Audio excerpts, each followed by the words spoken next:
Working on a project isn't always forward progress, it isn't always additive, and it isn't always perfect. Git's feature set reflects this, allowing us to fix mistakes as we go. Let's start by making some mistakes. I'm going to echo I shouldn't be here to a new file called mistake.txt. And for reasons surpassing understanding, I'm going to add mistake.txt to stage changes and commit. Add a mistake. All right. Well, that's not great. I've added a mistake, but it's part of history now. There's nothing I can do about it.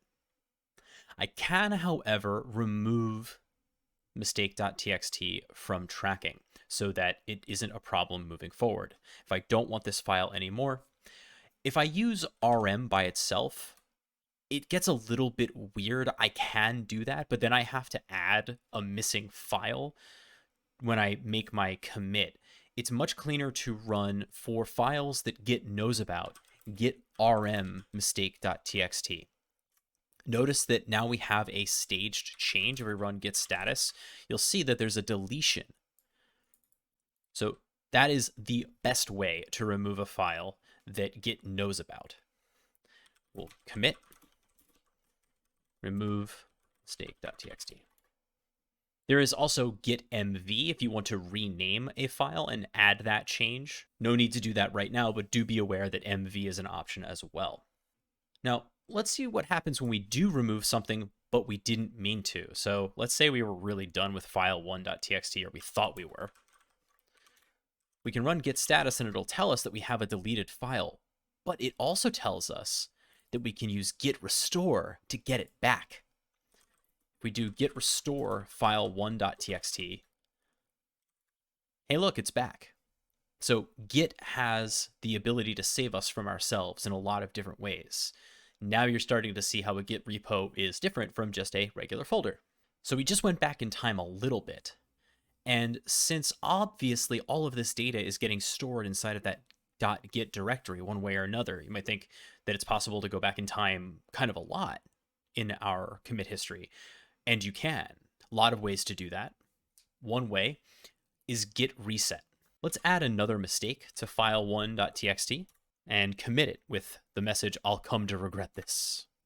Now, I want to, again, take a look at git log with one line here and remind you of the head terminology, which is sort of like the playhead on a VCR if you're 1,000 years old like me.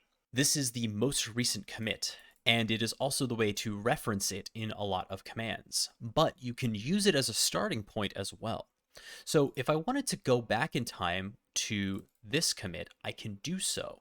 The way to do that, I can either use this commit hash, or I can say git reset head with a little caret to indicate one back from head. And that is also cumulative. I can do that as well if it is to my liking, but I prefer using commit hash.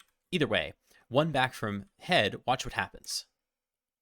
We now have these unstaged changes after the reset. What we've done is a soft reset where any changes to our working tree, the collection of files and folders that we're dealing with, are stored as unstaged changes now.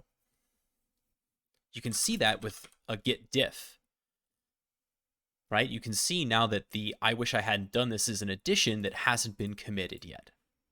We have now effectively gone back in time. Now, this was implicitly a soft reset, meaning that the changes after our target were left as unstaged changes. If you know for sure that you want to remove those changes, you can also run git reset with the --hard option, which will remove those changes entirely. I actually think we're going to keep this, and we're going to add even another line to file1.txt, so we'll add that. Just kidding, I'm good with it. And we'll add another commit on top of this, saying I feel good about this commit. But it turns out we had more to do with that commit for whatever reason. There was something else in another file that was related to the work that we were doing in file1.txt with that commit. Let's first add that material to file2 and git add file2. And this time, we're going to use git commit, but we're going to use the amend option. What this does is it will append the changes to the previous commit rather than making a new one. Now, this is great when you want to keep your history nice and clean, but there's a very important caveat. You can only do this if you haven't pushed the commits elsewhere. We'll talk about remotes a little bit later, like GitHub, but git commit amend only works if you haven't sent your commits someplace else yet. But that is the case for us here now. And so now if we look at our git log, we only have the remove mistake, and then I feel good about this commit. We did not, in fact, make a different commit. Now, if you use git commit amend without the message, it will prompt you for a new commit message. We will be doing a lot more of fixing mistakes later, but this is a good starting point. And that does it for Unit 1, where we're getting familiar with the basics of working with Git repos. In the next unit, we'll talk a little bit more about the possibilities that Git affords, including alternate realities with branches and how to move between them and even merge changes between them.